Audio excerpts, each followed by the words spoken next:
So I'm out foraging, and I just love it when you see this. The ground just almost lights up in gold, and almost like they follow a root system. Very rarely do you see straight lines in nature, but look at that. Looky here, I had a pine tree that came down from the hurricane, and it crushed this tulip poplar. And look what happens to be coming out. We're trying to resprout. These are oysters. Summer oysters. And you see how they're pretty buggy? That's how oysters get in the summertime. That's why you gotta harvest them pretty quick.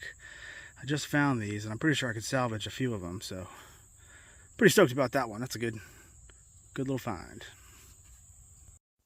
Alright, here is a recap of everything that I found today. This is a Slender Caesar, American Caesar, or the Amanita Jacksonia. I call this Section Caesareae because this one doesn't have as pronounced chevrons on the stipe like I would like.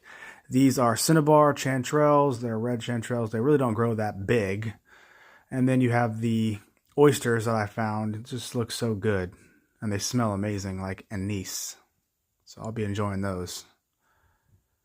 Now you got some shiitakes that are just about almost too old. The slugs were having their way with them. I was able to save 3 out of about 8.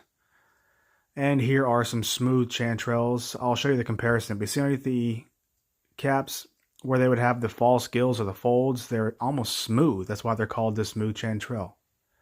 See? And in comparison to like a yellow chanterelle, you see how there's the pronounced false gills. Yeah, I just like to show the difference because they grow side by side. Later in the year, I find a lot more of the smooth chanterelles, and they all seem to be a lot thicker and bigger on the smooth side. So, but overall, this is everything that I found. Not too bad for an hour and a half in the woods. What do you think?